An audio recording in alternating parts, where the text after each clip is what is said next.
Fala galera, sejam bem-vindos a mais um podcast do Zero à Direita e hoje é um dia especial. A gente está aqui para apresentar para vocês o trabalho de uma pessoa incrível, um cara que luta totalmente contra a maré que a gente tem da cultura brasileira. É um mangaka de talento assim maravilhoso. Tô com o Ryujin. Seja bem-vindo, Ryujin. Muito obrigado por querer participar aqui do podcast com a gente. Eu que agradeço aí o convite.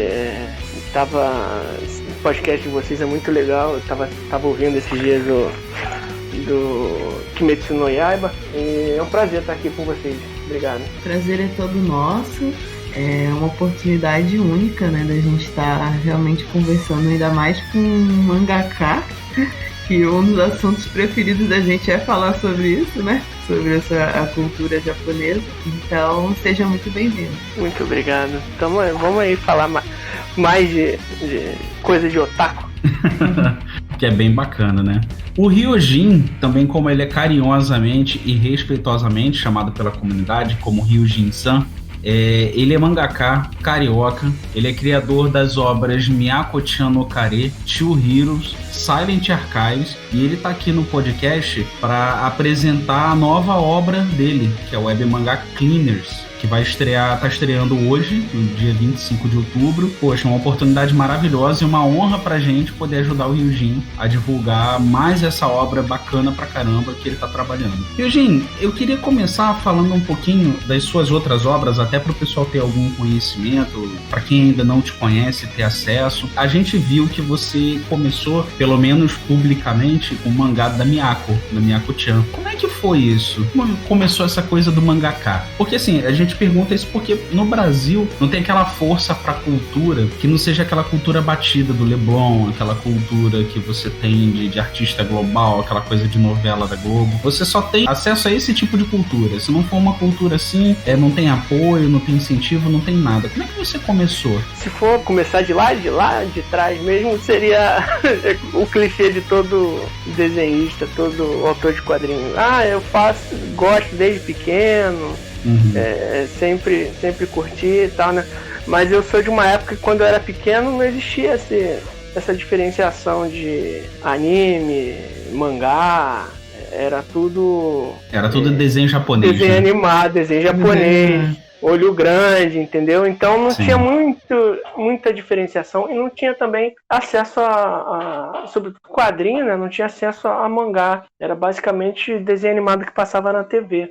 Entendi. Então eu vim dessa época, né? Então eu sabia que tinha algo diferente nesses desenhos animados japoneses, algo que me cativava mais. Eu sempre fui muito fã de cultura japonesa e tal, né? Então, tanto que quando eu falo que eu sou otaku, não é nem só no sentido do anime e mangá. Eu sou se for pegar o sentido da palavra lá do Japão, otaku é o cara que é fã de alguma coisa num nível um pouco mais absurdo, né? Sim. Então eu sou otaku de Japão desde quando eu me entendo por gente. E como, óbvio, eu sempre fui fã de quadrinhos e tal, né? Mangá, então, e anime viraram quase que a mesma coisa ao se falar de Ryujin. Então, eu sempre desenhei e acho que todo moleque tem aquele sonho, né, de gosta de quadrinho, de um dia escrever um quadrinho, fazer alguma coisa assim. Não desenhava bem quando eu era mais novo, mas me esforçava e tal, né? E a vida vai levando a gente, né? Eu sempre fui um cara muito, muito pé no chão, muito responsável, então nunca vi isso como quando era, apesar de ter o sonho, nunca foi algo que eu corresse atrás, entendeu? Era, se algum dia rolar, vai rolar. Mas aí fui me afastando, tal, né? Crescendo, a vida vai levando a gente por outros caminhos e tal, né? Aí mantinha alguma atividade de desenho, mantinha atividade de assistir alguma coisa ou outra, mas o período, pelo menos da faculdade, eu praticamente não estava mais envolvido com isso. Aí, depois, já no fim da faculdade, encasquetei de fazer um curso de desenho, fiquei muito pouco tempo, e comecei a querer criar uma coisa ou outra. Dessa fase não veio nada. Aí eu tive uma nova parada, por questões pessoais, e aí fiquei em hiato bastante tempo, assim, praticamente nem encostar no lápis, tal, né? Era até também uma época que eu até, em termos de desenho, estudei um pouco mais comics americanos, então É legal que você ainda tem esse lado do comics, né? Você também é um fã de algumas HQs. E até que ponto isso te influenciou também? A questão de você ser um cara completamente doido pela cultura japonesa, mas até que ponto também essa HQ, essa questão de você gostar de algumas HQs, de você ter estudado um pouco delas, desse processo das HQs, até que ponto isso influenciou na tua obra? durante muito tempo eu ficava muito naquela linha do cara que tá começando, né? Via, às vezes, o comic como algo mais complexo e tal, né? Nunca vi como superior, mas via algo como mais complexo, em termos de desenho. E aí é o que às vezes eu gosto de falar, que é o mal do ecletismo, né? As pessoas sempre te empurram, sempre cobram de você que você seja mais eclético, que você seja mais aberto, né? E aí eu tava nessa fase de ver outras coisas, né? Novas possibilidades, mas realmente eu não tenho tanta abertura assim para as coisas. Eu gosto de comic, gosto de quadrinhos de modo geral, tanto que eu cresci, eu tava até conversando esses dias com o Nagado, coisas de referência da gente em termos de leitura e tal, né? Ao contrário do pessoal da minha época, que volta e meia fala que não, o quadrinho na minha época era super barato e tal, né? Eu, particularmente, eu não via dessa forma. O quadrinho era uma raridade pra mim. Pra gente aqui na casa dos 30, não chegamos a pegar essa época dele barato, não. Então, o pessoal aí dos 30, 40 costuma comentar isso, eu fico, acho que vocês não me viram ou na mesma época que eu, ou na mesma localidade e tal, né? Mas o quadrinho que eu cresci lendo, na verdade, era tirinha de jornal. Era Calvin Haroldo, Agaro Horrível e tal, né? Acho que também por isso meus trabalhos principais são de tirinha japonesa, né? Chamados Forcoma. Então hoje eu acho que propositalmente eu me afastei de outras formas de quadrinho, até para manter a proposta que eu tenho, de que é fazer um mangá mais próximo do japonês. Então acho que hoje, a não ser que seja algo inconsciente, outros tipos de quadrinho não tem praticamente nenhuma influência no meu trabalho. Óbvio, autor como Bill Watterson, que é do Calvin Haroldo, que eu sou super fã, esse sim é um cara que eu curto bastante. O Adam Hughes, o ilustrador americano, eu acho que ele tem uma forma de pintura que eu gosto muito, então volta e meia eu tô dando uma olhada nos trabalhos dele, entendeu? Mas a influência mesmo é toda japonesa. Hoje em dia eu praticamente só leio mangá, quer dizer, quando leio, né, porque eu até brinco, quando você faz mangá, ou você faz mangá ou você lê mangá, então ler tá meio difícil, mas minha coleção é toda de mangá, praticamente não tem nada de outra coisa, entendeu? A gente que está entrando nesse mundo agora de tentar produzir alguma forma, né, de conteúdo, a gente tá sentindo bem na pele como isso, né? Ou você produz ou você consome o conteúdo. Sim, É muito complicado. Não dá. Porque assim, é uma coisa que ou você vai fazer nas coxas, ou você vai se dedicar. E dedicar requer tempo, né? E outra coisa, tem hora que você não tá ali produzindo, tá fazendo tanto, você não quer olhar uma página de quadrinho, que você já não aguenta mais. Então mas é super legal. Não estaria fazendo se não fosse uma coisa que me dá muito prazer, porque dinheiro não dá. Então tem que ser. Estressa às vezes, mas é bem legal, bem gratificante. Sim. Vou gostar. E é interessante que você estava falando agora há pouco, isso, né? De que chega uma hora que não dá nem para olhar mais, porque até fica cansado, né? Porque uma coisa que a gente percebe muito porque os mangakás em si, cada um tem o seu traço, né? A sua maneira de expressar ali, de desenhar. E o seu, ele é bem característico seu, né? ele é um traço limpo, é um traço muito bonito. Na verdade, é muito gostoso assim, de olhar, de você identifica realmente uma característica do traço japonês, né? E o seu traço característico. Como que foi para você assim criar esse estilo de traço? Sendo que você me falou que antigamente você não conseguia desenhar bem, que eu acho difícil, né? Eu sei que eu não desenho nada bem. Então, aquele gatinho de 8, sabe? Faz um 8, virou gatinho. Mas como que foi, assim, para você criar esse estilo? Até agradeço, porque eu ainda acho que eu ainda estou buscando isso, entendeu? Então, se vocês conseguem ver alguma linearidade nos trabalhos, então para mim já é um ponto positivo. Mas quando a gente é mais novo, né? Eu falei que eu desenhava mal, mas a não ser que a pessoa seja um gênio, todo mundo que é mais novo desenha mal. Então,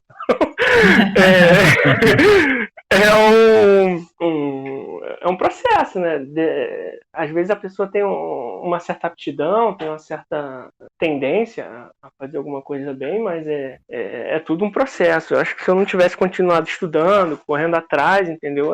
Estaria ainda da mesma forma, entendeu? E basicamente isso, é muito estudo, desenho é muita observação, entendeu? Às vezes, para mim é bem emblemático, voltando às vezes para casa do trabalho e tal, né? Então, às vezes sentado no ônibus ou no trem, tentava observar, olhando assim, dentro do vagão ou do ônibus, tentar observar onde entrariam as linhas de perspectiva, se eu tivesse que desenhar da onde eu estava sentado, entendeu? Então é quase que o tempo todo pensando em desenho, mesmo quando você não quer estar pensando em desenho e tal. Então aperfeiçoando ali, né? No dia a dia, você vai... A própria cabeça vai aperfeiçoando e depois quando vai pro trabalho... E assim, se você ficando mais velho... se você treinar essas coisas e tal, né, sua percepção vai aumentando. Então, algumas coisas se pegam um pouco mais rápido e tal, né? Então, é um processo.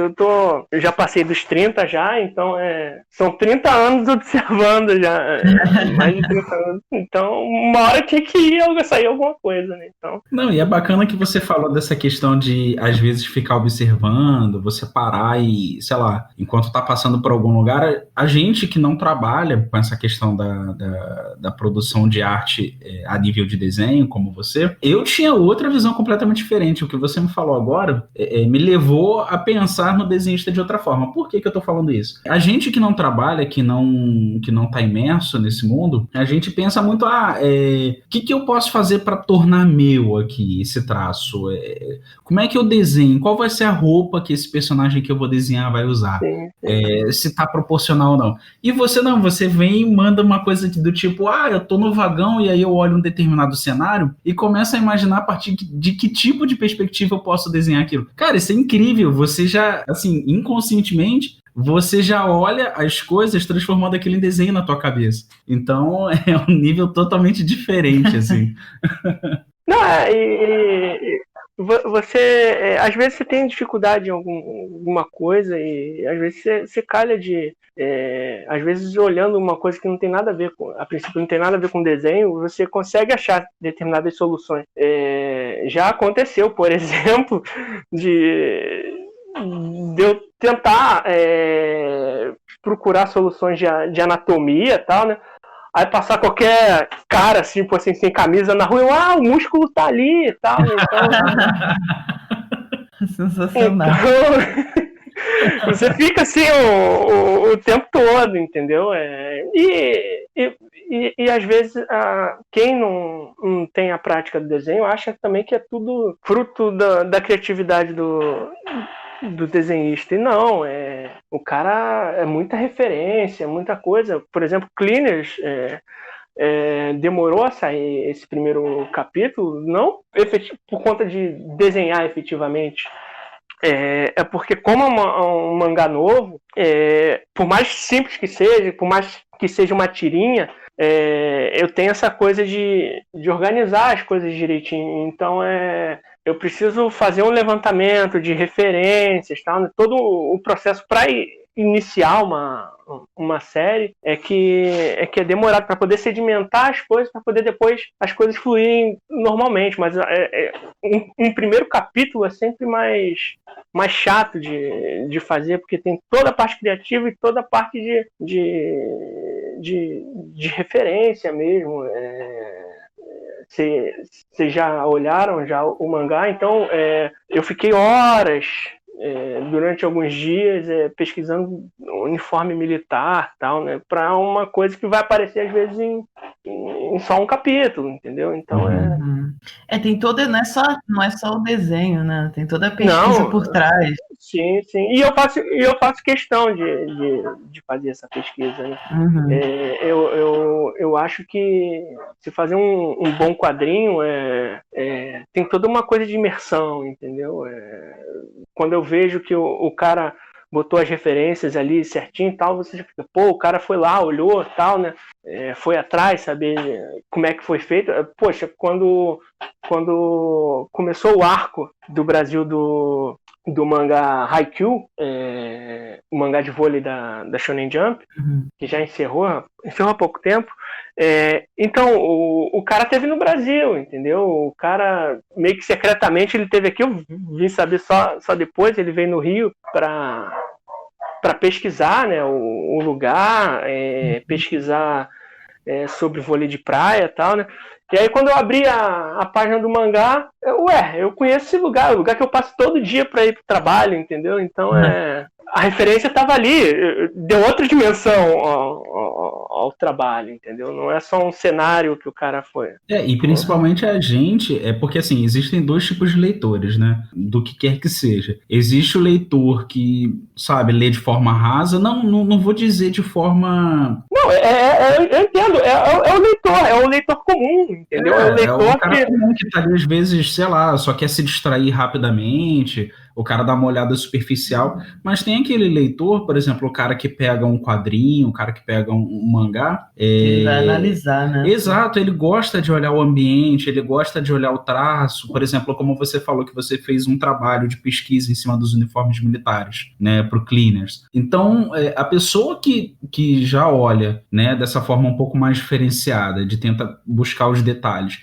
ela olha ali, já vê que tem uma diferença, sabe? Ela consegue ver uma profundidade dentro daquele desenho. Quando ela começa a buscar informações sobre o teu trabalho e descobre que você teve esse trabalho de pesquisa, a coisa fica mais prazerosa, entendeu? A gente viu, você na maior gentileza do mundo, disponibilizou pra gente com alguma antecedência, né, as primeiras imagens do Cleaners, e a gente já tinha ficado encantado. E agora, você aqui na entrevista falando que ainda tem todo esse trabalho por trás de pesquisa, de querer se aprofundar, a próxima vez que já me deu vontade de reler, né, o material que você mandou, e quando eu olhar para aquilo ali de novo, vai ser ainda mais gostoso de poder ver que... de analisar, né? Analisar todo detalhezinho que tem ali, fica mais, assim, mais gostoso de poder absorver, entendeu? Isso é bacana, cara, eu acho isso bem legal. E é bom que você faz isso, né? Não, mangá tem muito isso, né? Eu peguei justamente isso dos autores de mangá. Você percebe o detalhe nas coisas, o esmero na ambientação dos trabalhos. O primeiro trabalho que eu submeti pro Silent Manga Audition o concurso da editora japonesa Comics, tal, né? É um concurso internacional e de mangás sem diálogo. Então, tem uma linha, tem uma tendência do tipo de história que vai bem nesses concursos, né? Eu nunca ganhei o prêmio máximo, mas das 4 participações que eu tive, 3 foram premiadas. Então, mas eu sempre tentei ir na contramão disso. Porque eu acho chato, né? Você seguir todas as histórias têm o mesmo pano de fundo, a mesma coisa, só muda quem tá fazendo, entendeu? E o meu primeiro mangá foi baseado, que eu gosto muito de Tokusatsu, Super Sentai, foi baseado no Super Sentai. Aí inicialmente era um grupo de heróis que eu ia colocar, mas aí eu trabalhando no monstro que seria apresentado, não, o personagem principal do meu mangá não é a equipe de Sentai, é o monstro. E aí eu fui esse mangá eu demorei bastante para começar a desenhar ele, que eu fui atrás das referências das principais locações de Super Sentai. Então, ali tem um lugar no Japão, a Baía de Odaiba e tal, né? E tem o prédio da Fuji TV. Em um dos quadros eu destruo o prédio da Fuji TV, destruo uma ponte em Odaiba, entendeu? E talvez só os jurados tenham notado essas referências, entendeu? Porque não são coisas comuns pra gente aqui no Brasil, mas dependendo, se a pessoa tiver aquela referência, ela pode sacar, entendeu? Então, eu acho que tem vários níveis de leitura, entendeu? Que vocês estavam falando. Dependendo das referências que você tiver, você vai acabar... isso eu gosto de colocar no meu quadrinho. Você não precisa saber que lugar está se passando, ou que roupa é aquela, ou qualquer coisa. Mas se você tiver um conhecimento prévio, você vai sacar, o cara colocou isso aqui, entendeu? Tem aquela coisa ali de às vezes ele tem aquela sacada rápida, opa, eu conheço esse ambiente, pô, eu conheço esse lugar aqui, é bacana. Ou então eu conheço uma frase do presidente, né, no meio do mangá. Mas eu queria te fazer uma pergunta. O que te lançou, teu primeiro trabalho, foi a Miyako-chan no Kare ou teve algum outro anterior? Não, a primeira publicação foi Miyako-chan no Kare. Qual é a história do surgimento da Miyako-chan no Kare? Tem a ver com a minha volta a desenhar.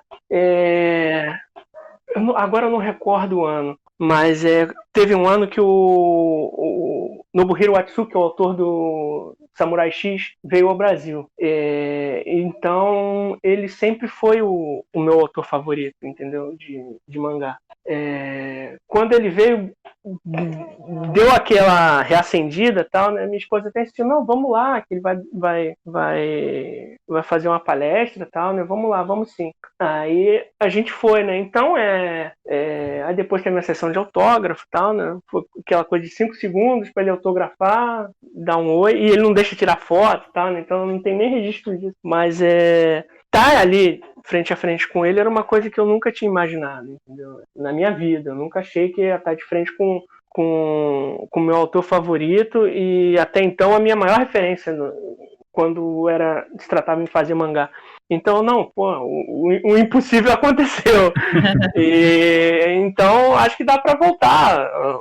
Dá para talvez fazer um impossível pequenininho, entendeu? Então, vamos...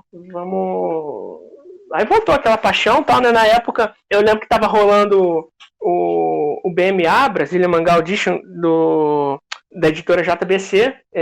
Eles estavam para soltar o resultado de um e ia abrir o seguinte. E aí eu comecei a preparar coisa, tal, né? E nada de abrir o seguinte. Aí eu, isso aí não vai mais rolar não, tal, né? E o tipo de material que eu estava preparando era material para concurso, entendeu? Aí eu, não, vou fazer algo novo, totalmente novo, tal, né? Vou recomeçar as coisas do zero, tal, e adequando ao tempo que eu tenho, tal, né?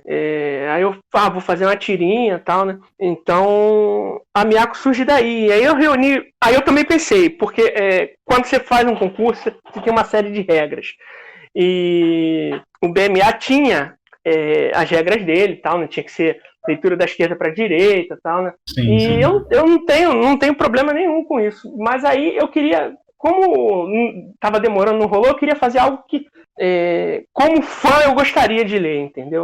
Então a Miyako é a reunião de todas essas referências de fã de mangá que eu tenho. O mangá que eu gostaria de ler brasileiro seria assim. E aí foi a partir daí que veio a ideia de fazer a Miyako, né? E aí eu sempre via justamente o que eu falei antes de pesquisar e tal, né? Eu preciso ganhar tempo também, né? Então os caras no Japão têm tempo de sair, preparar a história, fazer toda a pesquisa, e eu não tenho esse tempo. E eu sempre fui apaixonado por cozinhar, culinária e tal, né? Como eu já manjo um pouquinho disso, então o mangá tem que ter uma temática meio de culinária, por mais que não seja de culinária e tal, né? Então foi a união das coisas que eu adorava com uma adequação também à realidade que eu tenho de tempo e tal, né? E aí foi sendo feito e tal, né? E aí foi meu primeiro mangá mesmo. E foi muito acertado, né? Porque, assim, a Miyako, ela Bem reúne... divertida, né? Exato. Ela reúne essa coisa de que você estava falando, né? De buscar algo que você gostaria de ler. Então, ela tem essa coisa de ser uma obra leve, ao mesmo tempo muito engraçada, que a Miyako é um personagem muito, muito agradável. Tem essa questão do traço que a gente tinha te falado, porque a gente, quando viu o teu traço, a gente não tomou como referência apenas o Cleaners. A gente pegou a Miyako, eu peguei algumas imagens ali do Two Heroes, do próprio Silent Archives. Então, em um conjunto, a gente consegue sim ver uma ligação entre os teus traços, algumas características que você tem. Bom, pelo menos a gente consegue notar, né? Que de vez em quando o próprio autor, ele não tem, né, essa coisa de por que quer se aperfeiçoar, né? O que acontece? A Miyako, você vai ver, se você for acompanhando... Ela era lançada semanal, entendeu? Então, você vai ver muita experimentação nela minha, entendeu? Ela foi criada para ser uma obra de experimentação minha, entendeu? Hoje já não é mais, mas o objetivo principal era de experimentar. Mas, sim, essa coisa do traço limpo e tal, né, é uma coisa que minha esposa sempre me cobrou, porque ela gosta de um traço mais limpo. E minhas próprias referências também, né? Que eu sempre fui muito fã do Atsuki, que ele tem um traço limpo. O Samurai X, ao longo do tempo dele publicando, foi ficando mais limpo. E a própria referência dele, que também é uma grande referência minha, que é o Takeshi Obata, do Death Note, que é um cara que também tem um traço muito limpo, muito bonito. Então são dois alvos assim que eu sempre tive. Então, isso sim, eu consigo entender no que vocês viram em certa linearidade disso aí. Existe. Pra gente que é leitor, que não tá tão imerso assim na questão artística, pra gente, a gente já consegue notar essa linearidade. E depois da Miyako, você teve o Two Heroes, né? Sim, Two Heroes. Sobre o que fala o Two Heroes? Voltando um pouco na Miyako, a Miyako foi quase concomitante com o nascimento do meu filho. Então, foi calhou de ser tudo perto da estreia, entendeu? E aí foi meio caótico. E aí, no final de, acho que 2017, eu tinha colocado em hiato para dar uma descansada, entendeu? Que eu tava muito desgastado, entendeu? Cuidar de uma criança recém-nascida e ter um mangá semanal tava ficando puxado. Então, aí eu tirei o final de 2017 para dar uma descansada. E o Adriano Gon, o responsável pela Shonen Comics, me falou que estava com esse projeto. Aí ele estava falando para mim quem ele estava convidando, quem ia entrar e tal, né? A época tinha mais gente, inclusive um cara que eu era muito fã, o Ulisses Pérez, ele desenhista já desde a época da extinta Anime Do e tal, né? Era um desenhista de influência de shoujo mangá que eu adorava. Então eu falei, pô, cara, e eu confesso que eu precisava fazer alguma coisa nova, entendeu? Não queria desenhar Miyako aquela hora. Uhum. Aí eu, pô, já que a plataforma é shonen, vamos fazer um shonen. Aí ele topou e tal, né? E aí eu comecei a elaborar. E aí eu falei, não, vou fazer um mangá sobre Tokusatsu, entendeu? Com herói e tal, um shonen mais clássico. E aí começou a publicação junto com a plataforma, entendeu? Foi para a plataforma, com o Two Heroes, foi criada com o intuito do lançamento da plataforma, e foi indo, foram algumas semanas e tal, né? E aí o cansaço bateu de novo, entendeu? Não tava aguentando, tava fazendo mal fisicamente pra mim, entendeu? Entendi. Tanto é que às vezes ele fala, pô, vai voltar um dia? Eu não sei, porque é um mangá mais denso, a arte dele também é mais complexa, então me exigia muito, entendeu? Então aí não tava muito bem de saúde, não tava morrendo, mas tava muito mal, dormindo mal e tal, né? E meu foco, óbvio, é meu trabalho normal e minha família. Então, claro, e aí já não estava tendo tempo para nada. Todas as minhas férias eram dedicadas a trabalhar em mangá e tal, né? Ou era com alguma série que eu tava, ou então participando do Silent Mangá. Então aí eu preciso dar uma pausa, tal, né? Não dá. Aí eu falei pra ele, um dia que já que eu tava no limite, eu falei, cara, não dá, eu vou precisar parar. E aí eu imagino que ele deve ter ficado muito chateado, mas como é muito amigo meu e sabia das dificuldades que estava tendo e tal, né? Aí a gente cancelamos o Two Hero. E aí ficou muito tempo sem nada meu, entendeu? Aí foi quando eu falei, tô querendo relançar a Miyako. Eu não redesenho o trabalho, entendeu? Mas eu queria dar uma reeditada, de ajustar algumas coisas que não estavam me agradando, fonte e tal, né? Aí ele, bota lá na plataforma, vamos lá. E aí essa versão que vocês leram é a versão reeditada. Tanto que tem um capítulo 4 que eu tô trabalhando nessa reedição, que é o capítulo que parou mesmo. Tem bastante material desse capítulo, acho que estava faltando uns 2 ou 3 episódios só.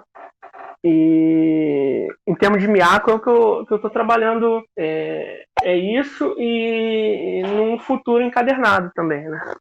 Poxa, seria muito bacana, porque assim, na nossa opinião aqui, Miyako é um trabalho muito, muito bom, muito agradável. Mas o que fez a gente te conhecer, Ryujin, na verdade, a gente conheceu primeiro o Silent Archives e chegamos na Miyako-chan através do Silent Archives. Você disse que você participou de um concurso que era um trabalho com obras que não tinham fala, não é isso? Que foi o Silent Manga Audition. Você chegou a ser premiado 3 vezes por ele e foi com o Silent Archives, na verdade foi com um compilado, né? O Silent Archives é um compilado dos meus 4 trabalhos que eu submeti ao concurso. Uhum. E para ter eu acho assim, em se tratando de, sobretudo, mangá brasileiro, eu sempre fiz muita questão de disponibilizar meu material de forma gratuita online. Mas eu acho que quando vai para o encadernado, um impresso, eu acho que tem que ter um diferencial para quem leu tudo online, ter alguma coisa mais inédita que ainda não tinha lido, entendeu? Então aí eu incluí uma 5ª história que foi feita especificamente pro impresso e que não tem lugar nenhum, entendeu? Só mesmo quem tem impresso já leu essa história. Isso é legal, né? Porque você dá um a mais ali para quem tá te apoiando, faz questão de ter a versão impressa. Eu acho isso bem bacana, você ter essa questão de essa 5ª história, ela até aprofunda, né, a tua relação com a pessoa que tá ali fazendo a aquisição da tua obra. Falando assim, mais de uma relação entre autor e o leitor, né? Eu acho isso legal. Tem gente que são 4 anos fazendo mangá, tem gente que chegou há pouco tempo, tá, né? Mas tem gente que tá comigo acompanhando meus trabalhos desde do primeiro episódio da Miyako, entendeu? Então acho que é até uma forma de dar um presente, alguma coisa assim, para esse pessoal, para ter alguma coisa nova para ler e tal, né? E essas premiações da Silent Manga Audition, como é que você recebeu isso? Pô, deve ser incrível, né? Você participar de um concurso internacional, dentro de uma categoria muito específica, e um mangá brasileiro, um trabalho brasileiro, chega lá e ser premiado, eu achei isso incrível, cara. É incrível, né? Eu achei a gente incrível. Não tem, né, essa cultura. Mesmo tem um grupo que a gente sabe que aqui no Brasil tem as pessoas que gostam de mangá e anime, mas não é da cultura brasileira. Então, realmente, conseguir ser premiado num evento que é só sobre isso, né, que você vai competir com pessoas do mundo todo, é incrível. A gente imagina que tenha sido uma sensação, assim, muito boa, saber que foi premiado. As 3 vezes tupira e tal. Né? Porque assim, ainda mais pra mim, né, que eu sempre fui muito fã de cultura pop japonesa e tal, né? Então ser premiado por uma editora japonesa, nossa, por mais que não seja o prêmio top do concurso, é algo que faz a cabeça totalmente explodir. E aí você lembra que alguns dos jurados são caras que você acha fantástico. O Tetsuo Hara, que é autor do Hokuto no Ken, o Tsukasa Hojo, autor City Hunter, e o cara que foi editor da Jump no auge da Jump, no final dos anos 80, tal, né, com Slandunk, coisas assim. Então você pira, né? Putz, o primeiro foi assim, inacreditável, entendeu? E dá um final, né? Porque você tá indo no caminho certo, entendeu? Um monte de gente teve que participar várias vezes do concurso para conseguir uma premiação. E eu logo de cara consegui, então, putz, pra mim eu não esperava, tal, né? Eu sabia da qualidade do material que eu tinha, mas tem um monte de gente boa, tal, né? Então, de primeira vai ser difícil. Então, e graças a Deus, a única história que não foi premiada foi numa edição que eu mandei uma história de uma página, entendeu? Então, todos os outros tiveram alguma premiação. E assim, foi uma fase, aprendi pra caramba, cresci pra caramba como autor de mangá, e pra quem tá começando, é altamente recomendável que participe. Você aprende muito como fazer mangá. Eu divido em 3 partes os pontos principais do meu aprendizado como autor de mangá, não é nem como desenhista, mas como autor de mangá. O primeiro foi o livro do Scott McCloud, acho que, se não me engano, eu sempre esqueço o título do livro dele, mas se não me engano é Como Desenhar Quadrinhos, que aí é sobre quadrinho em geral, tal, né? A segunda fase foi ter lido Bakuman. Acho que todo mundo que gosta de mangá e quer fazer mangá, ou leu, ou tem que ler Bakuman. Sim. E a terceira fase é justamente a participação no SMA. Para mim foram os 3 pontos principais de aprendizado para mim para fazer mangá. E não foi uma coisa qualquer, né? Foi uma premiação, assim, dentro de um concurso que eu não consigo, aquele negócio que a gente fala, eu acho que não é um negócio para mortais, porque, por exemplo, você criar uma história e um roteiro, fazer aquilo ter uma sequência, fazer aquilo ter sentido sem nenhum tipo de diálogo. Passa até que não sei se é o caso, mas pra gente, né, que não tá no meio, assim, me dá a entender que é até mais difícil, porque você tem que passar toda uma história sem ter o diálogo. É só na sequência mesmo dos quadrinhos. Então, me passa a ser mais difícil. É mais difícil porque você não tem o apoio do texto, né? Exato. Eles têm 2 objetivos com isso. Primeiro, por ser um concurso internacional, permitir que todo mundo participe independente do idioma, entendeu? Mesmo que a pessoa não saiba japonês, geralmente no concurso, pelo menos você tem que mandar o material em inglês, ou chinês, ou francês, sei lá. Nesse caso, não. Você pode não só saber a sua língua nativa. O único esforço que você vai ter que ter é de submeter teu trabalho. E o outro ponto é que a narrativa do mangá é muito específica, entendeu? Então, sem texto, você já filtra logo, rápido, o que é mangá e o que não é, entendeu? Sim, porque se você tirar o texto do quadrinho americano, você não tem nada. Só tem um monte de desenho bonito, entendeu? Eu acho que talvez o que se aproxima, dependendo também, se aproxima um pouco mais quadrinho europeu, mas também não tem uma narrativa igual do mangá. Então, com certeza foi um desafio absurdo, entendeu? Uhum. Mas é um desafio que você, como eu falei, você aprende muito, te ajuda a dar um salto de desenvolvimento, porque você é obrigado a não usar. Nossa, dá uma vontade de escrever, né? De escrever, mas não, eu preciso contar isso sem. Nossa, você tem que planejar, tem que pensar, tal, né? Ler. Minha esposa sempre tinha que ler para ver se. Apesar dela gostar das coisas, ela não é doida igual a mim. Então, ela é uma pessoa mais normal. Então, se ela entender, então tá indo, entendeu? Então, uma referência, né? Sim. E é legal, a forma como você se refere à sua esposa, a gente nota, né, que tem uma interferência muito positiva no teu trabalho, isso é legal. Essa questão da família, da gente, interferir sempre de forma positiva, é bacana quando a gente fala sobre isso. E quando você fala, a gente nota muito do apoio que a sua esposa deu na tua carreira, que ela vem dando, então isso é legal, sabe?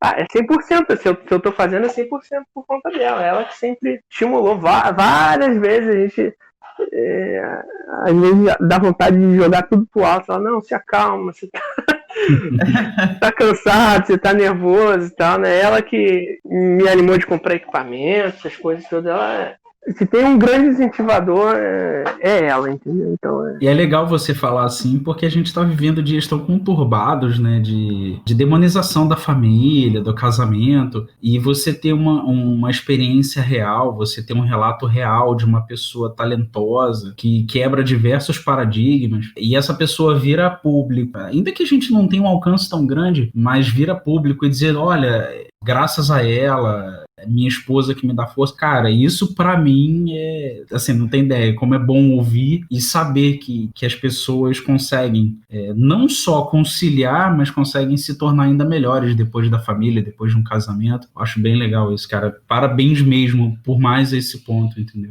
É uma parceria já de anos, né?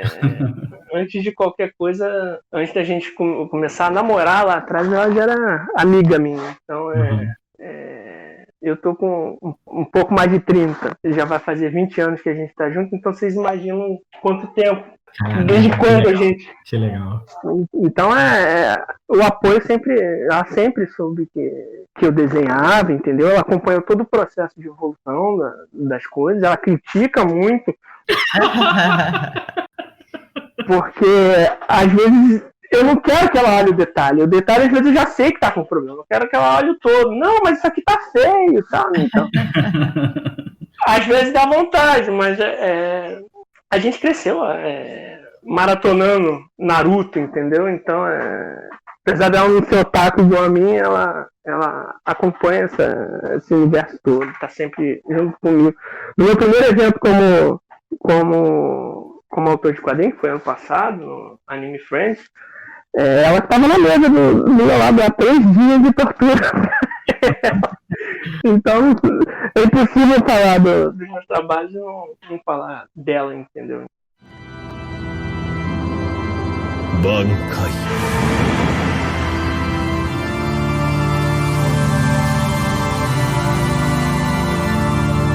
Shire.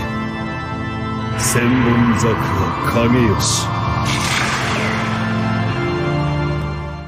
Você fez o lançamento, então, da versão impressa do Silent Archives no Anime Friends de 2019. Isso é sensacional, isso é para poucos, né? Então, como é que foi ter esse trabalho impresso lá? Porque a gente sabe a importância que o Anime Friends tem para a galera que é otaku aqui no Brasil. Porque o Anime Friends, ele não tem só essa característica de levar o público otaku até a cultura pop. Ele leva gente que está ao redor do pessoal que é otaku, leva família, amigo que não é tão ligado, mas, poxa, quer lá ver, tem aquela curiosidade. Então, é um evento grande, é um evento de importância, assim, única aqui no país. E você fazer o lançamento da tua obra impressa lá, eu acredito que deva ser incrível. Como foi para você? Foi uma experiência fantástica, entendeu? Extremamente... Foi o primeiro de muitas coisas, entendeu? Meu primeiro mangá impresso, meu primeiro evento como autor, entendeu? E foi o primeiro Anime Friends no Rio também. Sim, então, foi óbvio, fora da internet, pouca gente me conhecia. E também, por ser coisa na internet, muita gente do Brasil todo, né? Então, quando você cai no Rio, as pessoas conhecerem é quase uma agulha no palheiro. Então, se aparecia alguém na mesa falando que conhecia a Miyako, que já tinha lido, que já tinha visto, nossa, era sensacional, entendeu? Então, tem umas histórias muito legais, entendeu? De um senhor, devia ter lá seus 50 anos, tal, né? Que ele estava no evento sozinho. Olha que bacana. E falando, ele comentou que a filha dele não pôde ir, mas que ele era fã de anime, entendeu? Que maneiro. E assim, você olhava pra ele, ele não é o estereótipo do cara que, mesmo do coroa que lê mangá, que lê quadrinho, é um cara que você encontraria na pelada do domingo, entendeu? Então, e os artistas sempre levam prints, tá, né, uns posters para vender. Então, o meu material de print era um material de fanart de animes, mangás mais clássicos, tá, né? Então, ele parou na mesa justamente por conta dessas referências da época dele, entendeu? Apesar dele acompanhar coisas mais recentes. E aí ele parou, tal, né? Inclusive comprou algumas coisas, falou que comprou por conta do bate-papo, tá, né? Mas aí ele me falou que a filha dele curtia e a neta dele já é a terceira geração de fã de anime que ele tava já apresentando, tá, né? Então, você vê cada história fantástica, entendeu? E uma coisa que eu aprendi e me reforçou muito, uma coisa que eu já pensava, a gente tem às vezes esses referenciais políticos da gente, tal, né? Mas ali no Anime Friends parava a gente de tudo quanto é tipo na minha mesa, entendeu? Não existe política ali dentro, né, cara? Eu acho que é um ambiente apolítico, né? Você recebe de coração aberto, entendeu? Porque é o que eu sempre falo, o mangá é pra unir, entendeu? Não aquela união de vamos ser ecumênicos, somos todos. Não é isso. É um momento, entendeu? É uma coisa de deixa de lado, vamos divertir, nem que seja ali o tempo da leitura, o tempo que a gente está trocando um papo sobre. Porque as pessoas não andam com crachá de eu sou esquerdista, eu sou isso, eu sou aquilo. Mas você nota pela roupa, pelo visual. E você sabe quando parar na sua mesa. Óbvio que não tinha nada de direita ali na minha mesa e as pessoas não me conhecem, pelo menos ali no evento boa parte não me conhecia, mas parava para falar de anime, parava para falar de mangá, entendeu? Falar de editora, e foi fantástico falar com todo mundo, entendeu? Então meu trabalho não é pro cara conservador, não é pro cara de direita. Meus valores estão ali. Eu nunca vou fazer um trabalho que vá contra o que eu acredito, como cristão. Mas meu trabalho não é meu trabalho é para todo mundo, entendeu? Acho que é para agregar. A gente quebra o pau fora, entendeu? Mas foi uma experiência fantástica em termos de autor, entendeu? E receber todo mundo foi... Aí, óbvio, uns param, não compram nada, uns param, compram tudo, mas no fim você também se preocupa em fechar também, né, a conta, né, do evento, tá, né? Não, tem essas preocupações de adulto, né? Sim. Mas só de parar, às vezes não levar nada, entendeu? Parar e bater papo sobre as referências que as pessoas têm, isso não tem preço, entendeu? É criança, era velho, era... Jovem que era mais complicado, né? Jovem, vocês sabem que jovem não tem dinheiro, não liga pra nada. Mas... E não conhece as referências. Mais antigas, não. O pessoal não conhece referências dos anos 90, não conhece quase nada. Sim. Porque é o que a gente sempre fala. Brasileiro não gosta de anime e mangá. Brasileiro gosta de moda. Se tá na moda, os teus amigos estão consumindo, você vai na moda. Você não vai além dali, entendeu? Quem era otaku, jovem ou velho, otaku mesmo, chegava, sabia do que se tratava, entendeu? Então, espero repetir a experiência várias vezes, porque é fantástico. Não, cara, e é legal porque aí dá para você ver, né, como saiu só da internet e ver como o teu trabalho, né, as pessoas conhecem E para quem não conhece, quem não conhecia, eu acho também que é muito legal quando as pessoas verem que tem sim mangakás brasileiros, né, que estão aí lutando para conseguir seu espaço. E isso influencia também, né, incentiva até as pessoas que têm o sonho e não sabem nem por onde começar, ou de repente acham que, não, no Brasil nunca vou conseguir. E elas verem alguém ali que está realmente produzindo, que já foi premiado em eventos num evento internacional, quer dizer, que está ali mostrando um trabalho legal, que está acessível ali, eu acho bem interessante, é bem legal essa troca, né? Sim, isso é fundamental. E assim, Mandorinha só não faz verão, né? Então, o cara se achar o fantástico desenhista, o fantástico autor, não existe. Se não tiver uma quantidade considerável de pessoas produzindo com qualidade, o teu próprio trabalho não vai aparecer, entendeu? Para existir um mercado tem que ter gente fazendo bem. Então, se eu servir de exemplo ou inspiração, o que quer que seja, até a inspiração contrária, não, eu acho esse cara muito ruim, eu vou fazer algo melhor que ele. Pra mim, eu já bato palma, entendeu? Vamos nisso aí, porque tem que ter mais gente, entendeu? Por isso que eu sempre incentivo, faça, não pense, faça. Essa edição do Anime Friends, ela acabou sendo a última que a gente teve, né? Porque em 2020, devido a esse problema que está acontecendo globalmente da pandemia, a edição 2020 ela não aconteceu. Existe aí uma expectativa de acontecer a edição 2021, né? Que seria uma edição adaptada a esse novo normal, né? Que o pessoal tanto fala aí, o novo normal. Enfim, que a gente já entraria em questões aí. Se é novo normal, não é normal. Não é normal. Fazer de normal Passou disso já não é normal. Exato.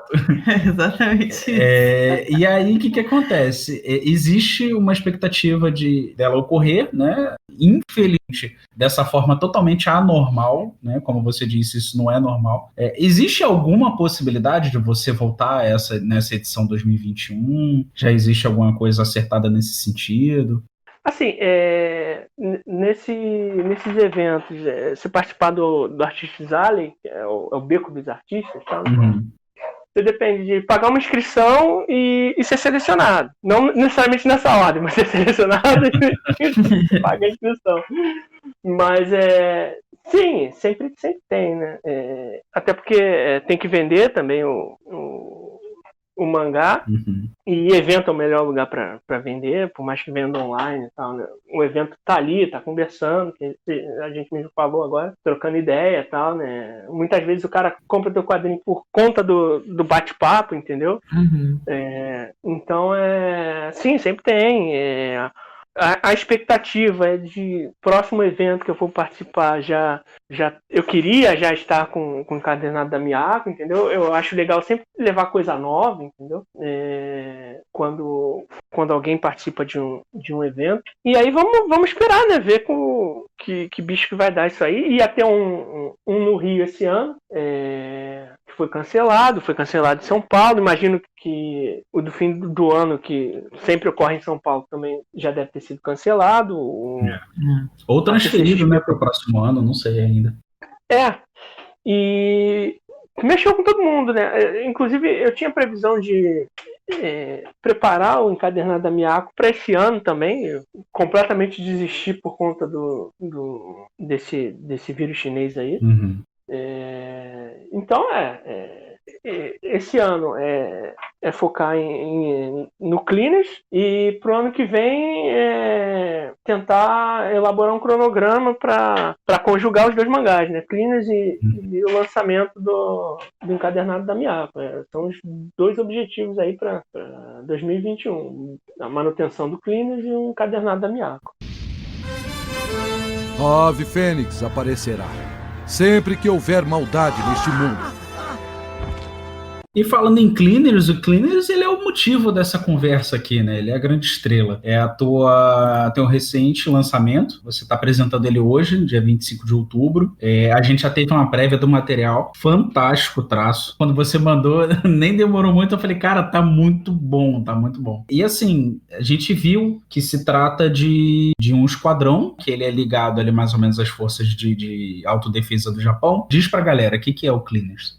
O Cleaners é a minha aposta agora, tal, né? E eu tô até vir a ideia de Cleaners, eu trabalhei em trocentas outras ideias, inclusive tendo feito páginas para outros mangás, mas não achei que ia virar, entendeu? Então e de temas variados, inclusive temas mais brasileiros, entendeu?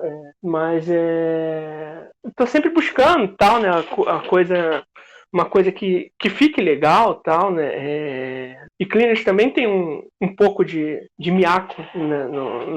Na forma da estruturação do mangá, entendeu? Você tem uma gama de personagens que vão aparecer, tal, né? Cada um com características diferentes. Isso é bem na linha do que eu fazia já com a Miyako. Uhum. E é o que eu falo com a Priscila, com o pessoal que às vezes eu troco ideia de coisa mais criativa, tá, né? Não dá para dar pause na mente, entendeu? Então eu tô sempre criando coisas novas, engavetando, entendeu? Tem trocentas coisas engavetadas que ou é uma ideia que eu não queria trabalhar agora mesmo, mas eu preciso anotar, fazer qualquer coisa para eventualmente trabalhar depois, ou coisas que eu tinha para mim que iam vingar, mas já na fase de desenvolvimento eu já não vai rolar. E aí também eu engaveto para eventualmente, se for o caso, desenvolver melhor, trabalhar melhor o conceito mais à frente. Cleaners veio todo certinho já desde o início. Então é um esquadrão, entendeu? De certa forma eu poderia... Eu tô colocando ele sempre como uma tirinha de comédia com ficção científica. Mas eu poderia definir muito bem o quadrinho como um quadrinho sobre Tokusatsu sem heróis, entendeu? Com coadjuvante, uma equipe de apoio. Um mangá sobre equipe de apoio. Então, na hora que saiu o podcast, com certeza já vai estar lançado o mangá, então não tem spoiler. É basicamente o Japão, né? A gente sabe, tem toda essa coisa na cultura pop de monstros, de coisas assim, heróis gigantes, robôs. Aquela coisa em resumo, aquela coisa que todo mundo ama. Sim. É aquela... Já pra pescar o cara já. De cara, vai ter tudo isso. Então, Japão convive com essas coisas na cultura pop, então não importa, né? Sempre tem luta. Aí eu pensando, não importa se o cara tá defendendo o Japão ou não, ele vai destruir o Japão. Então, tem que ter uma reconstrução, tem que ter E a gente sempre fala que o Japão se recupera muito rápido de tragédia, né? De catástrofe. Então, tem que ter uma equipe para isso. Então a premissa básica é justamente essa, uma equipe de limpeza. O pós-evento catastrófico. E por ser alienígena, ser seres que às vezes não são da nossa esfera, tal, né? Você precisa de uma equipe especializada para tratar dessas questões, porque você não sabe, por exemplo, o que esses monstros estão trazendo do espaço, tal, né? Então você tem que ter uma equipe de científicos para liberar a área para justamente fazer e essa é a equipe do mangá, uma equipe de especialistas, não é a galera que vai botar a mão na massa e realmente tirar os escombros e reconstruir. É a equipe que chega primeiro para avaliar, para poder liberar o espaço para outros chegarem. E é legal que faz sentido com o título do próprio mangá, né? Sim. Eu tenho títulos diversos, de diversos tamanhos. Inclusive um título que eu gosto muito de um mangá meu, que foi uma participação do Silent Mangá. O título era Miyamoto Wasamon Musashi. Musashi é o samurai famoso do Japão, né? Aquele que usava 2 espadas, tal, né? E o tema do concurso, né, desse trabalho era Wasamon, que era voltado para a região de Kumamoto, e as pessoas de Kumamoto são conhecidas como Wasamon, que seria que gosta de experimentar coisas, entendeu? Coisas diferentes, tal, né? Então eu coloquei no título Musashi Wasamon, Miyamoto Wasamon Musashi é alguma coisa, as técnicas secretas do estilo Nintendo e tal, né? E eu mexia com a palavra em japonês, Wasamon, e depois colocava Wasa no final, por causa da sonoridade um pouco parecida, que o Wasa é movimento e tal, né? E eles têm muito disso, né? De gostarem de jogar, fazer jogo de palavras, essas coisas assim. Sim. E aí era um título enorme. Aí Cleaners, eu quero uma coisa clean. Eu não vou botar nem em japonês, tal, né? Vai ser um título que todo mundo consiga entender de cara. E não tenha dúvida. E aí, como o nome do grupo é Special Cleaning Forces, então Forças Especiais de Limpeza, aí então o título tem que ser Cleaners. Não, ficou muito bom. Era para ser diretão mesmo, para não ter. Aí eu fui buscar as referências. Não, vamos lá. Mangá que tem uma palavra só. Aí eu fui ver Naruto, Bleach e tal, né? Aí, uma palavra só, direta. Era isso que eu queria para esse mangá. Aí ficou muito bom. E é legal, assim, do pouco que a gente teve acesso, eu já achei divertido. Eu achei divertido, porque eu já vi que vai ter muita confusão, assim, né? Confusão no sentido positivo, né? De ser engraçado, pelo fato de ser realmente, você colocou, a maior parte são mulheres, vão ser Sim. que tenham o soldado, né? O militar, né? Ali, que vai ser o chefe, né? Que vai conduzir melhor, Sim. mas o resto são mulheres, então eu já imagino que vai vir muita coisa engraçada nesse aí, que nem você falou, que já tem essa pegada um pouco mais pra ser mesmo, né? Mais engraçado. A gente já fica na expectativa de poder ler, de poder saber o que vai acontecer. Eu sempre penso de forma organizada, tal, né? Mas eu tento sempre ver pelo lado do fã de mangá, né? O povo gosta de waifus, então enchi de waifus nesse mangá. Eu gosto muito dessa coisa de histórias meio de harém, né? Não coisas apelativas, tal. Sim. Mas que realmente não vai ter no mangá. Meu mangá é sempre family friendly, então o povo gosta, tal, nessa coisa de ficar shippando um com o outro, tal, então a ideia é mais ou menos isso. E eu gosto muito de mangá, assim, entendeu? Então, mais uma vez, é um mangá que, primeiro, é feito pra mim, né?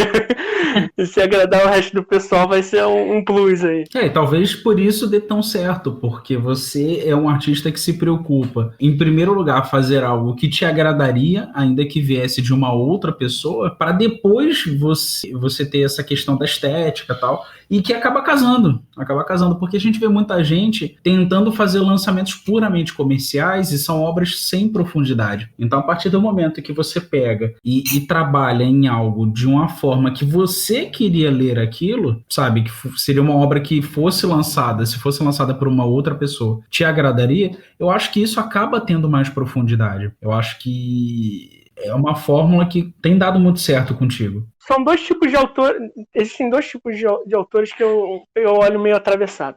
O cara puramente comercial, sim, que tudo ali no trabalho dele é para vender alguma coisa, é tudo muito quadradinho. Uhum. E o cara egocêntrico que eu faço o meu trabalho para me expressar da forma que eu quero, e se você não gostar, dane-se. Uhum. Entendeu? Minha forma de trabalhar é fazer o que eu tô afim, mas não porque eu quero fazer dessa forma. Não, eu tô buscando, pensando em mim como leitor, entendeu? Meu foco, o bom mangá, o que a gente aprende quando está estudando mangá, o bom mangá, ele não é uma coisa focada no autor do mangá, ele é focado no leitor. Tanto que você teve o último trabalho aí do autor do Naruto, Samurai 8, foi um fiasco. Foi. Comercialmente foi um fracasso, né? Foi um fracasso. E é um mangá do autor do Naruto. Sim. No fim, no Japão, não importa o sobrenome que você tenha, o nome que você tenha. Se o público não aprovar, eles te cortam. Tudo bem, seguraram mais tempo por conta de ser quem é. Talvez de desenvolver a coisa, dar mais tempo pro cara desenvolver. Mas foi um fracasso. Saber o potencial dele, né? Às vezes. Sim. E é recorrente, se fosse só com ele, é recorrente. O Atsuki não emplacou o segundo trabalho. Um monte de autores não emplacaram o segundo trabalho. Tem as exceções, o Togashi deu super certo com o Yu Hakusho, depois com Hunter x Hunter. Então, mas são quase exceções à regra, entendeu? O cara que eu adoro, que é o Takeshi Obata, a parceria mais famosa dele é com o Tsugumi Oba, que é do Death Note, que fez Bakuman e agora tá fazendo Platinum End. Mas ele fez outros trabalhos que não vingaram também na Jump. Tem um mangá que ele ilustrou, que o roteirista era outro, o Gakyu Hotei, que tem um traço que eu acho fantástico. É um estilo dele mais estilizado, entendeu? Não é tão realista quanto os outros trabalhos dele. Mas foi um fracasso também. Sim. Entendeu?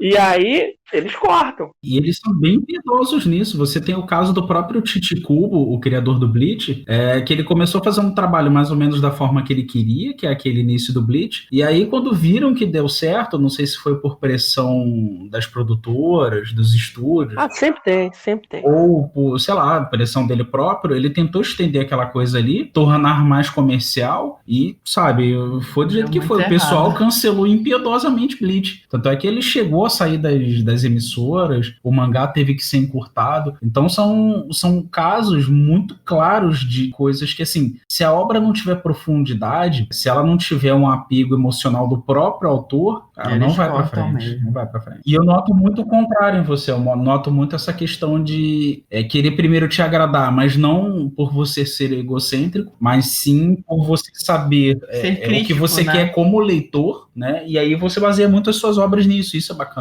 A gente vê muito isso na Miyako e, sabe, tá com toda a cara do mundo que vai acontecer a mesma coisa com Cleaners, entendeu? Você quer ver uma coisa que me deixou muito feliz nesses 4 anos trabalhando com mangá? Foi que eu convidei umas pessoas para fazerem os depoimentos para o impresso do Silent Archives. E tem lá depoimento do Nagado, do Caio Catarino, que apresenta um programa de rádio, do Ricardo Cruz, do Adriano Gon, que é o responsável pela Shonen Comics, e do Ed, do Manual do Japão. E um conversou com o outro, eu mandei para cada um separado, mas o texto de todos eles está registrado, isso, que fala da paixão que eles veem nos trabalhos, entendeu? Isso para mim foi sensacional. Não, foi. Você conseguir transmitir isso num trabalho. É incrível. Alcançou o objetivo, incrível, né? Incrível. Sim. E meu objetivo, desde o início, e sempre gerou confusão por causa disso, e eu ainda permaneço fazendo dessa mesma forma. Meus trabalhos são como se fossem scans de mangá que algum japonês fez, entendeu? Minha coisa estética do mangá, da narrativa, é como se sempre foi com o objetivo de ser um mangá japonês, como se alguém tivesse traduzido ele para português ou para inglês e tal, né? Tanto que no início gerou confusão, porque tinha gente que achava que era um mangá genérico japonês, entendeu? Que eu só tinha traduzido. Isso que a gente estava observando. A gente realmente, se isso. você não conhecer, assim, se a gente não soubesse que você é brasileiro, dá realmente para a pessoa achar que é um mangá japonês, mesmo porque é ambientado no Japão. Você pega muitas referências, né? Porque o que a gente vê é que tem outros mangakás brasileiros que eles ambientam já no Brasil, né? Trazem um pouco dessa referência brasileiro, né? Eles trazem um pouco da referência brasileira. E o seu não, o seu é bem ambientado no Japão. E isso é muito legal, porque realmente, para quem não conhece, parece mesmo que é um mangá japonês que foi traduzido. Então eu acho muito interessante, porque o mangá é da cultura japonesa também, né? Então... Sim. O que eu sempre falo para as pessoas é que calha das minhas histórias se passarem no Japão. Porque é uma referência que eu tenho diária, entendeu? Eu escuto música japonesa. Às vezes dou uma olhada na programação japonesa, mesmo sem saber japonês, para pegar a estética, para pegar as coisas todas. Mas eu tenho outros materiais que estão engavetados e tal, né? Que tem outras referências. Coisa brasileira, entendeu? Até antes de decidir pelo Cleaners, eu estava desenvolvendo uma ideia. Por favor, ninguém roube. Que o título obviamente seria em japonês, mas o título em português seria Jovem Imperador. Que eu ia tratar, seria um forcoma também, uma tirinha, mas tratando da juventude do Dom Pedro II, entendeu? Nossa, sim. E eu acho que cabe 100% no mangá, entendeu? Não, isso seria ótimo, porque é uma coisa que a maioria das pessoas nem conhecem a história verdadeira, né? A gente vê todo o movimento para apagar a história, né? Então... Sim, e a ideia nunca foi de ter um mangá para exaltar a família imperial, para trazer a história do Brasil. Não, eu não tenho essas preocupações, entendeu? Eu procuro coisas que possam... Eu sou um escravo da história, entendeu? Coisas que podem ser divertidas. Eu tive essa ideia e eu achei que poderia ser divertida. É até algo que eu penso mais pra frente trabalhar, entendeu? Calha, o que eu tava falando, calha de ser tema japonês, mas não necessariamente você precisa ter o Japão como tema. É o que eu falo, é tudo uma questão de abordagem, você levar a experiência pro cara que tá lendo, entendeu? Saiu há pouco tempo um mangá inspirado no BOP, no Tropa de Elite, um mangá japonês, se passando no Brasil. Eu acho que o principal é ter a referência de como fazer tal qual os japoneses. Agora, onde vai ser ambientado, onde vai se passar, aí é irrelevante, porque no próprio Japão eles escrevem mangá sobre temas diversos, entendeu? Em diversos lugares do mundo, no espaço, o que quer seja. Eu acho que a ambientação é o de menos. Desde que você... Aí eu sempre tive aquela preocupação. Você quer falar de Japão? Então vai entender o Japão.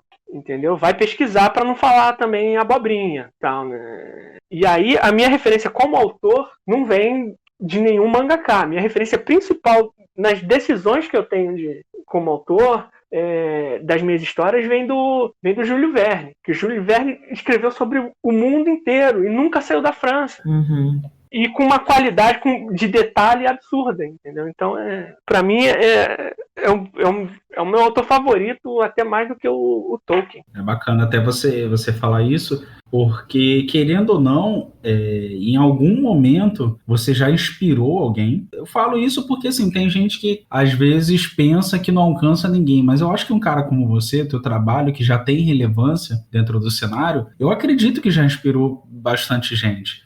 Às vezes, até aquele adolescente que passou ali, deu uma olhada, não tinha dinheiro para comprar, você pode ter tocado esse adolescente ao ponto dele chegar em casa, vou fazer que nem aquele cara, vou criar minha própria historinha aqui, e não importa os meios que ele faça, eu acho que em algum momento você inspira as pessoas, sabe? Sim, tomara que isso aconteça.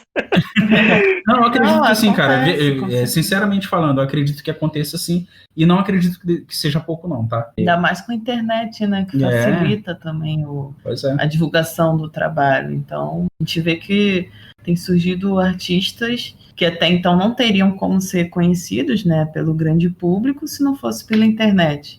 Sem internet eu não tinha Ryojin, com certeza. Pois é. E assim, só voltando um pouquinho ao Cleaners, como é que vai ser a divulgação dele, Ryojin? Período, né? O tempo que ele vai ser lançado, como vai ser lançado? Legal. Isso aí é legal de falar. O Cleaners foi pensado pro Twitter, entendeu? O Twitter tem limitação de 4 imagens por tweet. Sim.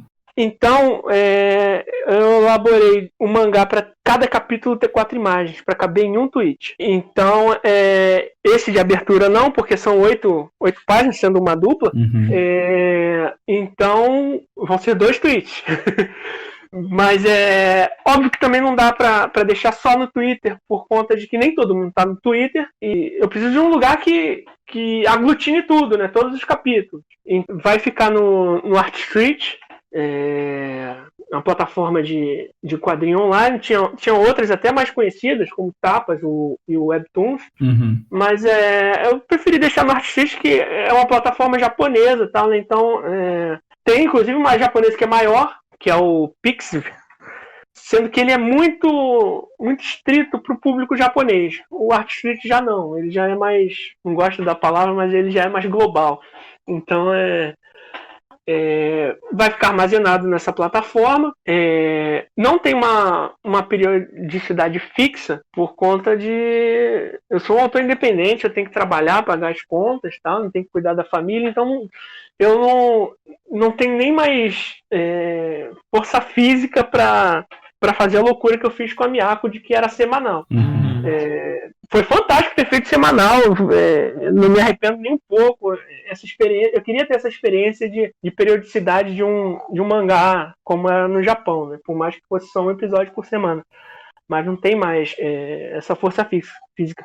O ideal para mim, pro Cleaners, seria pelo menos soltar um capítulo por mês, entendeu? Melhor ainda se conseguir soltar 2, entendeu? Mas a meta que eu vou fixar é ter a perspectiva de soltar um capítulo por mês, porque às vezes a pessoa pode até pensar, pô, mas são tão poucas páginas, mas demora tanto para fazer. É um processo que as pessoas às vezes não têm ideia, né, cara? É um processo, porque assim, você trabalha, eu não sei se você tem uma equipe que trabalha contigo, mas é um processo muito complicado, cara. Você tem que fazer enquadramento, roteirização. Sim. Sou eu sozinho. E assim, porque eu tenho minhas responsabilidades normais da vida, muitas vezes eu tô trabalhando em horário alternativo, né, no mangá, na madrugada, quando tem um intervalinho e tal, eu não tenho como, às vezes, uma pessoa que se dedica a isso, ou alguém que não tem outra atividade, tipo os jovens, de ficar 8 horas direto, porque meu filho vem e fala, papai, eu quero brincar com você, então eu tenho que parar e brincar com ele, entendeu? Então, às vezes a esposa tem que fazer as coisas dela também, e alguém tem que ficar de olho no moleque, que o moleque não é fácil, o moleque é desse tipo. Então, se eu pudesse, eu soltava um capítulo por dia, entendeu? Então, até peço a compreensão das pessoas, porque realmente não faço isso por dinheiro, entendeu? Se fosse por dinheiro, não estava fazendo. Mas eu me dedico, eu tenho compromisso com quem me acompanha, entendeu? Então, eu não vou fixar, mas a minha perspectiva é de soltar pelo menos um capítulo por mês, entendeu? Eventualmente pode ser que em alguma situação especial eu faça algum capítulo um pouco maior, tal, né? Como nesse primeiro, tal, né?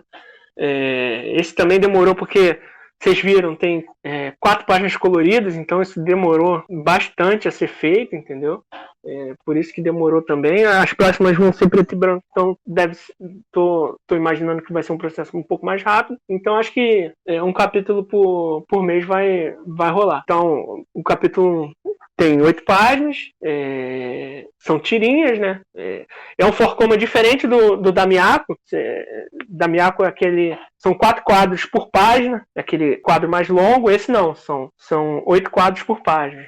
São tirinhas efetivamente. Então tudo redondinho, tudo feito para encaixar dentro desses limites aí do Twitter. E eu considerei também o Twitter porque a gente sempre tem a perspectiva de ampliar, né? Então, já de cara vai sair em português e inglês. Eu tinha a pretensão de lançar em japonês e o Twitter é a segunda rede social maior do Japão, entendeu? Então, e aonde também eu tenho maior alcance. Então, tudo calhou de ir pro Twitter e eu realmente espero que o Twitter nunca me derrube minha conta. É a plataforma onde você está mais ativo também, né? Sim. É onde eu tô mais. Então, não tinha outro lugar. Eu acho que é a plataforma mais dinâmica. Eu acho que a mais o pessoal tá usando mais mesmo é o Twitter, né? E aquela coisa que você falou, eu acho que é um meio legal de você alcançar mais pessoas, porque o Twitter, ele dá o que as pessoas precisam de hoje em dia. Como tá tudo muito corrido, o Twitter é aquela plataforma mais dinâmica. Sim, foi isso que eu pensei. Foi isso que eu pensei. Porque o que acontece? Com o Miyako era assim, era eu soltando um capítulo, ou no caso agora com a Shonen Comics, eu soltando um episódio naquela época. O cara tinha que entrar num link, entendeu? Uhum. E às vezes o cara não ia entrar no link. Às vezes a gente não entra no link. Então, se já tá direto ali, o cara vai ler. Entendeu? Num primeiro capítulo, é tranquilo, o cara vai ler, beleza. Lá na frente, se o cara pegar, como é uma tirinha de comédia, tal, né, sempre tem uma piadinha, tal, né, então ele pode ler um capítulo lá na frente e, pô, eu achei isso legal, eu quero entender melhor isso que eu li agora. Aí sim ele vai entrar no link, entendeu? Pelo menos é isso que passa na minha cabeça. Eu posso estar errado porque eu tive essas coisas muito tecnológicas estão cada dia mais difíceis pra mim. A idade não e eu não sou tão velho. Eu não sou Todo gosta. Não, porque hoje em dia é muito. Na minha época só tinha ICQ e o MSN. Hoje em dia, putz. Era o bate-papo da UOL e. Não é? Caraca, eu imagino o pessoal mais novo que vai ouvir o podcast falando assim, caramba, bate-papo da UOL, que é isso? MSN? Que é isso? Eu sei que meu pai e minha mãe se conheceram no MSN, mas que é isso? Internet de escada? Nossa! Entrar só de madrugada só tinha zumbi que usava internet essa galera não sabe o que é esperar sexta-feira, meia-noite, pra clicar lá no discadorzinho. Sim, só voltava a dormir na segunda-feira, E não podia usar o telefone quando tivesse dando Não podia. Ninguém ligava pra ninguém no final de semana. Pois é. Mas, Jorginho, conte sempre com a gente, tá? Para divulgação, não só do Cleaners, mas de qualquer outra obra. Deixa eu te fazer uma pergunta. Eu sei que, por enquanto, é uma obra pro Twitter, mas eu acredito até que isso vai depender da receptividade do pessoal, que eu acredito que vai ser muito boa. Da mesma forma que os japoneses, se não tiver receptividade, a gente tem que cortar, né? A gente não vai ficar trabalhando para ninguém. Pois é. Mas você já pensa numa versão encadernada do Cleaners, caso dê tudo certo? Ou é um negócio que você quer manter na web, porque você acredita que lá é o lugar dele, que lá é onde o pessoal vai se adaptar melhor à obra? Não, os meus trabalhos, assim, mais que envolvam série e tal, né? Ele sempre é pensado para no futuro ter um encadernado. Isso aí é a parte. Entendeu? Então, atingir uma quantidade de páginas, eu já vou começar a pensar no encadernado já, como aconteceu com a Miyako, entendeu? Então, não dá talvez para ser um tanco inteiro, igual um japonês, acima de 150, 200 páginas, mas é um materialzinho impresso, já sempre é pensado para na frente, tanto que a disposição muitas vezes de página é pensado já no impresso quando eu faço, entendeu? Não, entendi. Já assim que você começar, já separa 3 volumes aí, porque já tá garantido com a gente. Ou seja, se o pessoal quiser impresso de Cleaners, tem que responder bem ao mangá online. A divulgação pode deixar que a gente tá dentro, tá? E é aquilo, cara, as portas estão sempre abertas aqui, tá? Tanto no nosso Twitter, que é uma rede social que a gente toca bastante, quanto na questão do podcast, as portas estão sempre abertas. Pô, foi uma delícia poder conversar contigo aqui. É uma pessoa que a gente admira o trabalho. Eu tenho algum contato contigo lá no Twitter, até pessoal em algumas vezes, em algumas situações, e eu acho legal, eu te admiro como pessoa também. Então é isso, cara, esteja, sabe, pode ter certeza que aqui você vai ter espaço. Não precisa, porque a gente é pequenininho ainda, não precisa falar. Mas são maneiro pra caramba. Assim, cara, conte sempre com o nosso apoio pra tudo, tá? Divulgação, enfim, tudo mesmo. O Lobato, ele não pôde estar presente, né? Mas ele mandou algumas das perguntas que a gente te fez. E assim, se ele tivesse também, acho que ia ficar os dois falando sobre Samurai X até amanhã. Ele é fissurado. Ele vai ficar triste com isso.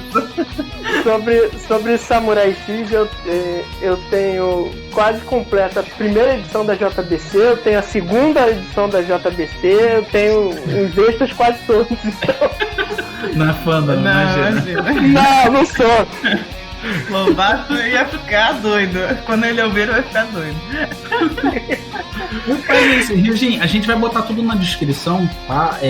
Os links para as pessoas poderem fazer a compra. Gente, compra, o material é sensacional, tá? O Silent Archives, assim, é uma obra, pra mim, é uma obra-prima, o compilado que ele tem lá. Não é à toa que foi premiado, vocês não têm noção de como é difícil ser premiado num concurso de mangá internacional.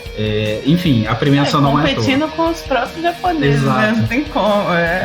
Então vale a pena, compra, tá? A gente vai deixar aqui o link, tanto do podcast no Spotify, no Anchor, como também do YouTube, tá? Então compra, vê lá as redes sociais do Ryujin. Ryujin, quais são os contatos que você quer deixar aí com a gente? Twitter, né? Sempre. @Ryojin_San. No Instagram. Eu tenho Instagram, mas a minha presença, como vocês me falaram, é maior no Twitter, mas o Instagram é @Ryojin_San. E-mail alguém ainda usa hoje em dia? Acho que É difícil, viu, cara? É difícil. Mas aí qualquer coisa pra contato, se quiser falar qualquer coisa aí por e-mail, quando avisa recebimento de e-mail, eu olho. O ryojinsan@yahoo.com. E vou pedir que mais tarde eu vou. Já tá quase na hora daqui a pouco do lançamento do mangá. Eu vou pedir pro pessoal não só acompanhar no Twitter, mas acompanhar também na plataforma. Me seguir lá na plataforma, porque a plataforma vai me dar um feedback de acesso e tal, né? Quem tá acompanhando. Então, não só no Twitter, seria legal também acompanhar, se inscrever lá na plataforma e me seguir lá na plataforma que eu vou armazenar o mangá. No mais, agradecer aí o convite de vocês. Foi divertidíssimo, entendeu? É o que eu sempre falo também, eu não canso de falar de mangá, então se deixar eu fico o dia inteiro falando. A gente também, cara, se deixar o podcast fica com 6 horas aí. E pra quem não conhece os meus trabalhos, por favor vejam, vocês vão deixar aí na descrição, mas eu queria só ressaltar um lema que eu tenho em todas as minhas obras, que eu carrego comigo antes de começar qualquer mangá, qualquer coisa. Não leve o mangá tão a sério. O mangá é pra ser divertido, entendeu? Então esse é o meu lema. Então muito obrigado aí, o convite foi bem legal. Nada, foi uma honra pra gente, tá, Ryujin? A gente que agradece, né? Aquilo que eu te falei, eu tô recebendo aqui uma pessoa que eu admiro como autor e como pessoa também, né, no pessoal. Então foi uma honra, pode ter certeza disso. Valeu, tá? Então, pessoal, obrigado por você que ouviu a gente, pelo YouTube, pelo Spotify. Não esquece de deixar os comentários, de dizer o que achou. Se quiser mais detalhes sobre as obras do Ryujin, tem aí os contatos dele, tem os nossos também. Se Deus quiser, daqui a pouquinho a gente tá fazendo um outro podcast com ele para falar de outra obra, entendeu? Então... E do sucesso. Exatamente. Né? Comemorando o sucesso dessa nova obra. Então é isso, pessoal. Muito obrigado mais uma vez. Fiquem com Deus. Até a próxima. Tchau, tchau. Tchau, tchau.